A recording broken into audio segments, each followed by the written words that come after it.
Mogimana kakane wasingwa achiel kachiel wadhi e county ma Kisumu e studio wa Manikuro kama wendo Grace Otieno mabende en okil molonye wechego eko mag chike matayo bedo koda lowo e pachoka kendo wada chaka achiel kachiel oyimore Grace agoero kamano kuom chopo kendo bedo kod wechendo ni. Oyimore ahinya Machiegni mana mapiyo piyo mana kaka report motim koda Kenya National Bureau of Statistics ma report mabende notime higa mokalo. Adier chutho wacho ni mon mathoth e pachoka onge koda lowo. Ang'o manyalo tudo koda wachni koluwore koda bende chike matayo lowo ahinya ni ere yo ma ng'ama miyo nyalo tiyo godo mar yudo lowo mamare. Erokamano, mana kaka asewacho, nyinga Grace Otieno an wakili atiyo Kisumu County.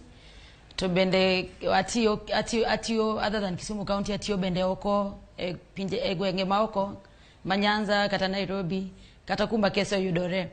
En adieri ni ka wang'iyo report mogol waneno ni joma mine pod onge gi ratiro mar bedo gi lowo kata bedo gi mwandu. E pinywa ma Kenya amor ni wan gi chike maber. Wan gi chike maber matayo kata masiro ratiro mar joma mine mondo obed gi lowo, to en mana ni ng'enyne en koso ng'eyo.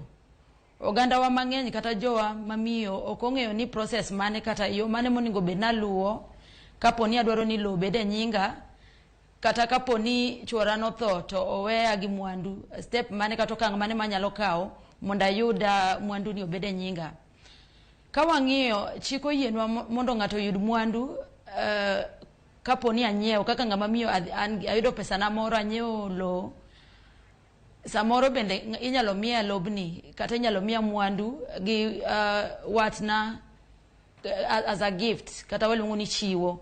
Mar adek bende inyalo yudo ni jaoda kata partner na otho onindo oweya gi mwandu, koro ningo atim gino miluongo ni succession.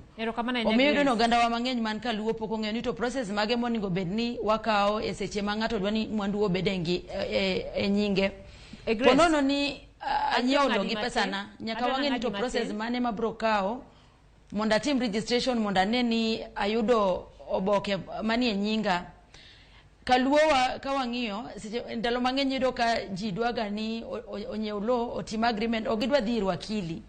To seche ma ikoso dhi ir wakili ubro ndikoru kendu ka wach dhi kethore bang'e nikech nitiere process ma chik dwaro ni nyaka ng'ato lu mondo onyiew lowo.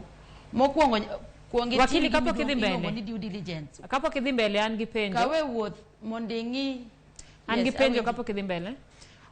Report